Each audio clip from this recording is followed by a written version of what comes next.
영상을 시청 및 청취해주시는 모든 분들 안녕하십니까? 오늘의 구절은요, 출애굽기 3장 14절입니다. 하나님이 모세에게 이르시되 나는 스스로 있는 자이니라. 또 이르시되 너는 이스라엘 자손에게 이같이 이르기를 스스로 있는 자가 나를 너희에게 보내셨다 하라. 아멘. 자, 하나님은 스스로 계셨던 자. 스스로 계셨던 자. 이게 굉장히 중요한 얘기죠. 스스로 계셨대요. 스스로 계셨던 자. 즉, 이 말은요, 누군가에 의해, 누군가를 통해 하나님이 하나님 되셨음이 아님을 뜻하죠. 이게 쉬운 듯하지만 굉장히 어렵고 오묘한 뜻입니다. 여러분, 우리가 하나님을 아나요? 누가 그 어느 인간이 감히 피조물 따위가 하나님을 안다고 이야기할 수 있겠습니까? 맞잖아요. 하나님을 안다라고 이야기할 수 있나요? 무언가를 알았다는 것도 이분이 열어주신 만큼만 알 뿐이고, 어떠한 일이 벌어졌어도 사실 그때는 이 일이 왜 내게 벌어졌고 왜 이러한 일을 내가 경험을 하는지 모르는 경우가 태반입니다. 그러나 시간이 지난 다음에 이래서 이러려고 이렇게 하셨구나 라고 깨닫게 되고 무릎을 치면서 감격하는 경우도 있지만 그것도 사실 부분적인 깨달음일 뿐이죠. 알면 할수록 모르겠다라는 생각을 하게 됩니다. 그렇기 때문에 근데 저는 그런 생각을 갖고 있어요. 무언가를 알아갈수록 내가 아는 게 많지 않구나, 아는 게 없구나 라는 고백을 하는 게 그래도 좀 정상적으로 제대로 가는 사람들이 하는 고백이 아닐까 싶습니다. 이건 단순히 하나님과 신앙뿐만이 아니라 분야에 상관없이 무언가를 아는 사람들은, 또 알아가고 있는 사람들, 또 건강하게 잘 간다는 사람들은 내가 아는 것이 부족합니다 라는 고백을 할 수밖에 없지 않은가, 이런 생각을 하게 돼요. 자, 누구의 어떠함이 하나님의 하나님 되심에 1도 영향을 주거나 영향을 끼치지 못합니다. 맞잖아요? 이분이 신뢰할 만하다고 믿을 수 있는 분이라는 것에 있어서 누구의 보증이나 누구의 인정 및 공인이 필요하지 않고, 또 그렇게 해줄 수 있는 대상은 존재하지 않죠. 그죠? 어떠한 대상이 있어서 그것을 어떤 인증기관이라고 해봅시다. 그래서 어떤 인증기관이 하나님은 신뢰할 만한 분이야, 믿을 수 있는 만한 분이야 라고 되려면은 이 인증기관이 무언가 하나님보다 더 권위가 위에 있어야죠. 만약에 어떠한 대상을 통해 하나님이 신뢰할 수 있는 분이라는 것이 부여된다면 뭐하러 하나님을 믿겠어요? 이 인증기관이나 이 대상을 믿지. 맞잖아요. 그렇기 때문에 하나님은 하나님 되심에 있어서 그 누구의 어떠함도 필요치 않다. 여러분, 이건 굉장히 중요한 개념이죠.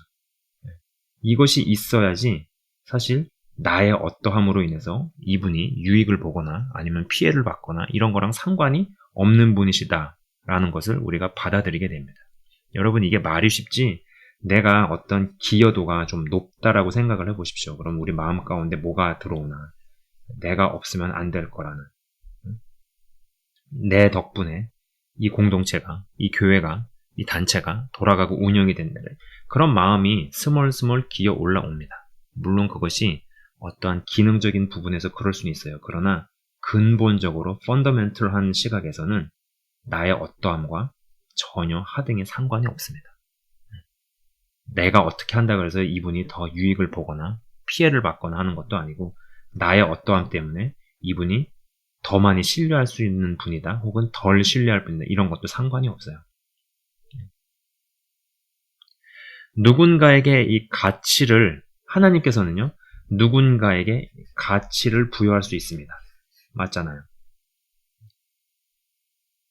그러나 누군가에게 가치를 부여받으실 필요가 전혀 없는 거죠. 만약에 누군가에게 가치를 부여받으셔야 된다라면은 누가 하나님을 믿냐고요. 그 가치를 부여하는 그 대상을 찾아가지고 걔를 믿어야죠. 그잖아요. 근데 그런 거는 없다. 지구상에, 전 우주상에 존재하지 않는다. 나는 스스로 있는 자. 자, 하나님께서는 그래서 누구에게 가치를 부여하실 수 있습니다. 그리고 이분만은 그것을 하실 수 있지만 누군가를 통해서 가치를 부여받거나 권위를 인정받으실 필요가 없다. 자, 그러면은 이 가치라는 것이 누군가의 부여로 인해 생기는가 아니면 진짜 내재 가치가 있어서 가치가 있는가? 여러분 이건 굉장히 중요한 질문이죠. 저는요 전적으로 전자가 맞다라는 생각입니다. 가치라는 것이 누군가의 부여로 인해서 생긴다라는 것이죠. 자, 금이 있어요. 뭐 한 1kg라고 해봅시다. 금 1kg. 금 1kg가 진짜 내재 가치가 있는가요? 아니면 누군가에 의해서 부여된 가치 때문에 금이 1kg가 와 비싸다 귀하다 라는 가치가 생성되었을까요? 저는 이것이 후자라고 봅니다. 후자. 근데 우리는 전자로 많이 생각을 하죠. 그래서 어떠한 세뇌라는 것이 우리는 구조적으로 조직적으로 이루어졌는데 그것이 나에게 이루어진지도 모르고 그냥 받아들이는 것들이 굉장히 많다라는 것입니다. 왜 제가 이렇게 이야기를 하느냐? 여러분 보세요. 물과 산소 이것보다 금이 가치가 있나요? 이것보다 실제적으로 진짜 금이 가치가 있습니까? 그러나 물 500ml보다 작은 산소통보다 금 1kg은요 더 비싸게 거래가 되죠. 근데 물과 산소를 다 걷어가 보십시오. 이건요 사람의 생명, 죽고 사는 일이 직결되어 있는 문제예요. 근데 금은 금 1kg가 없다 그래가지고 사람이 죽고 사는 문제랑 직결되어지진 않죠. 자, 제가 이런 이야기들을 좀 쭉 했습니다. 한 이유가 뭐냐면요. 이 책에 대한 이야기를 조금 하기 위함입니다. 저기 보면은 잘 보이실지 모르겠지만은 겉표지에 뭐 위에 상단에 비트코인 지혜의 족보라는 이야기가 나오죠. 블록체인과 비트코인에 대한 이야기예요. 좀 읽으면서 이 내용들을 캐치업하는 것이 사실 좀 쉽진 않았습니다. 그렇게 막 간단한 이야기들은 아니었기 때문에 그러나 이 책에 대한 이야기를 조금 해야겠다라는 생각이 들었고요. 그리고 이제 좀 어려울 수도 있겠지만요. 이 대목을 해당 대목을 제가 조금 읽어 드릴게요. 한번 잘 들어보셨으면 좋겠습니다. 한번 잘 들어보십시오. 비트코인은 적대적 환경에서 살아남아 적대적 환경 자체를 변화시켜온 게임 체인저다. 기존 금융기업이나 강력한 정부들의 공격과 조롱을 받고도 살아남았다. 살아남았을 뿐만 아니라 날로 성장하고 있다. 비트코인은 녹록지 않은 환경에서 11년 이상을 버텨냈다. 완전 적대적 환경을 극복할 수 있는 시스템의 속성을 증명했다고 볼 수 있다. 비트코인에 비하면 이더리움은 우호적인 환경에서 성장했다. 이더리움이 초창기에 처했던 환경은 최소한 중립적이었다. 비트코인을 인정하지 않는 경제학자들도 이더리움을 직접 비판하는 경우는 드물었다. 2017년 비트코인 가격이 15배 오를 동안 이더리움은 100배나 올랐지만 거품 시비에 휘말리는 쪽은 오히려 비트코인이었다.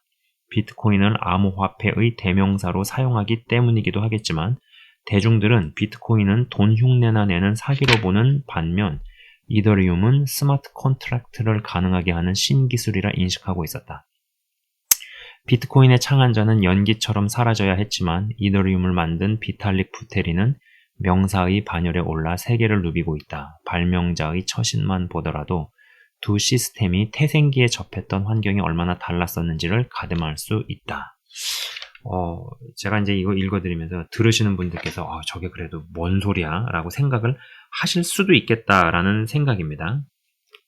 자, 근데 이제 제가 그런 이야기를 하고 싶어요. 일단 저는 블록체인에 대해서 공학적으로 그리고 이제 컴퓨터 프로그래밍의 시각에서 말씀을 드릴 수는 없습니다. 전공 분야도 아니고요. 제가 그런 쪽에 대한 지식이 있는 것도 아니고 설령 있다고 하더라도 그쪽으로 이야기를 하게 되면은 제 영상을 들으시는 분들이 굉장히 지루해 하실 수밖에 없다라는 것이죠. 쏙쏙 머릿속에 들어오는 책은 아니라고 제가 말씀을 드렸어요. 그리고 제가 이전의 영상에서 이야기한 적이 있듯이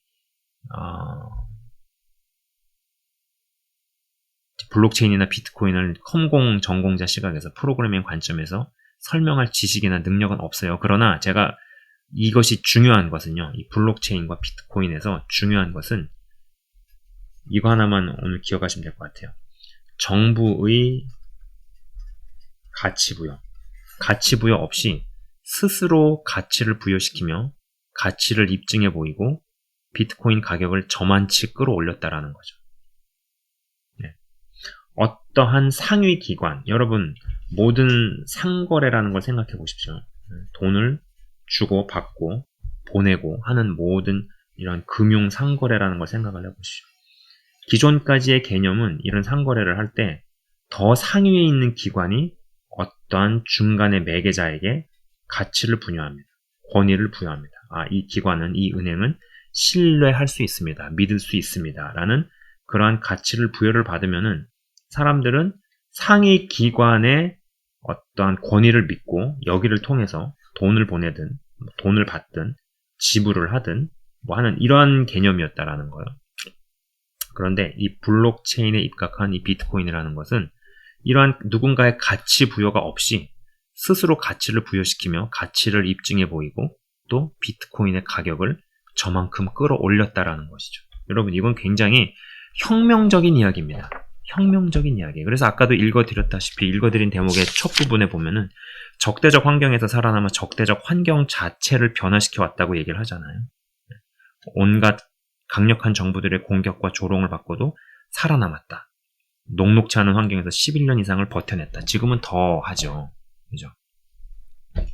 근데 저는 그 대목을 보면서 이게 그 말씀, 아까 읽어드린 그 말씀과 오버랩이 된다라는 것입니다. 나는 스스로 있는 자. 네. 나는 스스로 있는 자라는 대목이 자꾸 오버랩이 된다라는 것이죠. 여러분, 비트코인의 개발자라는 이 사토시 나카모토라는 사람이 있습니다. 근데 그 누구도 이 사람을 제대로 아는 자가 단 한 명도 없어요. 이거 진짜 미스테리예요. 자신이 사토시 나카모토라고 주장하는 몇 사람들이 있으나 추측컨대 실존 인물이 아닐 것이라 생각이 되고, 만약에 진짜 사토시 나카모토가 존재한다면 저는 개인적으로 그래요. 이거는 실존 인물이 아니다 라고 저는 생각을 합니다. 근데 뭐 단정적으로 잠정적으로 결론적으로 말씀은 못 드리겠어요. 근데 그렇게 생각을 한다는 것이죠. 추정을 한다는 것이죠. 실존 인물이 아니라고 저는 생각을 해요. 그러나 만약에 50보 양보해서 진짜 사토시 나카모토가 존재한다면 이 사람은 끝까지 비밀로 남겨둘 것이다 라는 생각을 합니다. 왜냐면은 결국은 하나님의 특성을 구현시키는 부분에서 생각을 하면은 정체를 알면 안 된다라는 것이죠. 자, 그리고 이 이야기도 좀 하고 싶어요. 아까 읽어드린 대목에서 뭐 이더리움이라는 암호화폐 이야기가 나오는데 거기서 이런 이야기가 나옵니다. 스마트 컨트랙트. 이 단어. 제가 왜 이 이야기를 조금 하고자 하냐면은 우리가 기존에 아는 금융 시스템, 아까 말씀드렸죠. 금융 시스템은 정부가 있으면 정부가 하위 기관인 은행에 어떠한 가치를 부여하고 신뢰할 수 있다. 여러분께서 신뢰를 보여도 된다. 만약에 은행에 무슨 문제가 있으면 정부에서 뭐 책임을 지겠다. 보증을 하겠다. 뭐 이런 시스템으로. 그래서 어떠한 것을 부여를 해서 이 매개자를 통해 사람들이 돈을 거래하고 뭐 돈을 주고 돈을 돈을 받고 보내고 뭐 결제하는 이런 시스템. 우리는 여기에 익숙해 왔다라는 거예요. 근데 블록체인에 기반한 이 비트코인이 그 개념을 바꾸고 있다라고 말씀을 드렸죠. 그럼 점점 은행의 설 자리들은 어떻게 되는 것인가? 앞으로 은행의 미래들은 어떻게 될 것인가? 이것은 생각해 볼 수 있을 주제입니다. 생각해 보는 주제고 이건 굉장히 현실적으로 피부로 와닿는 지금 주제예요. 이런 식으로 지금 여러 일들이 진행이 되고 있습니다.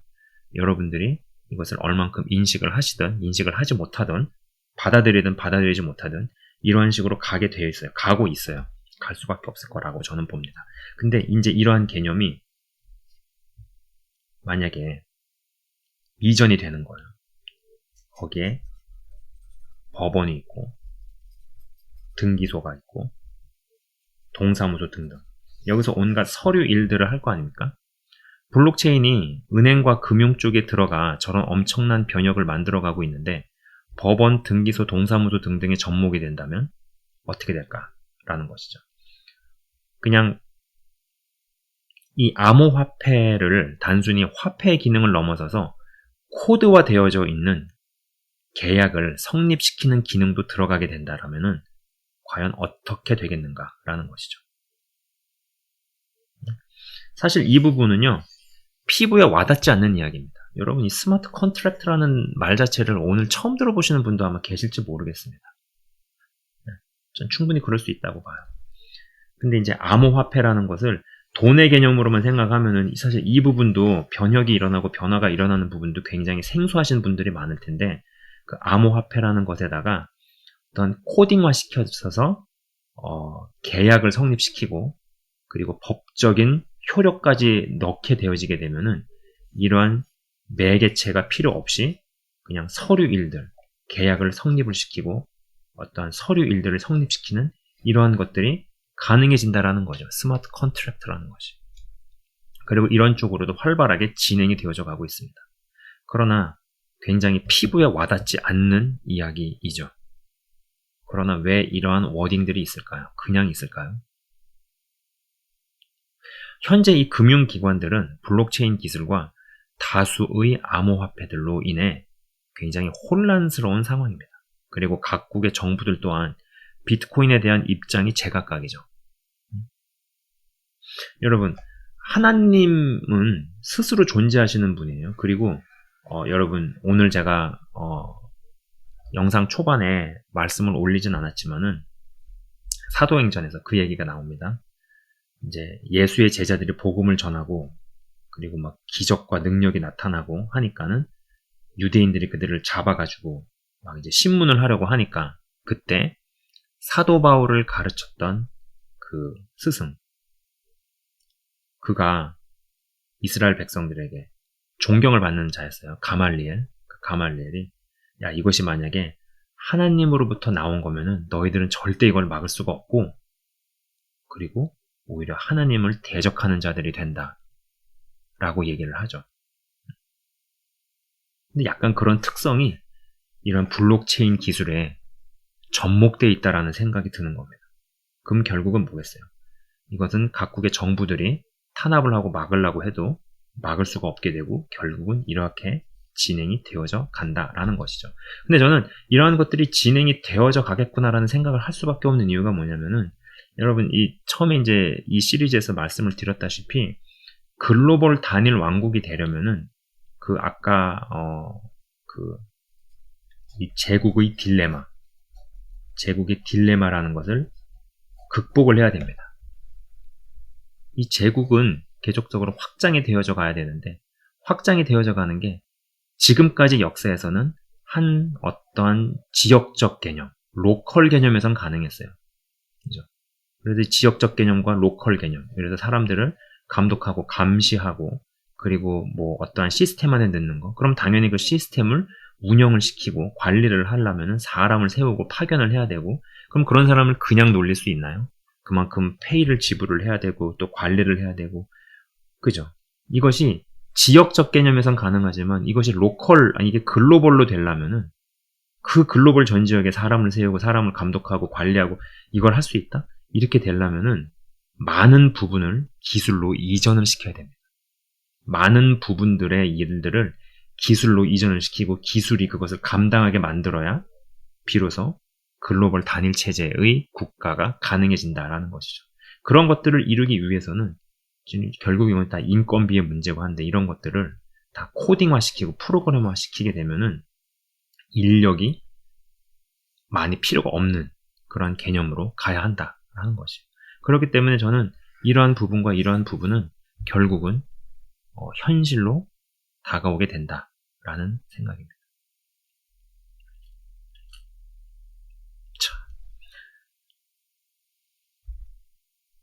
난 너의 가치 부여 따위 필요 없고 스스로 가치를 부여했고 그 가치를 입증시켰다라는 것이죠. 이 블록체인이라는 게.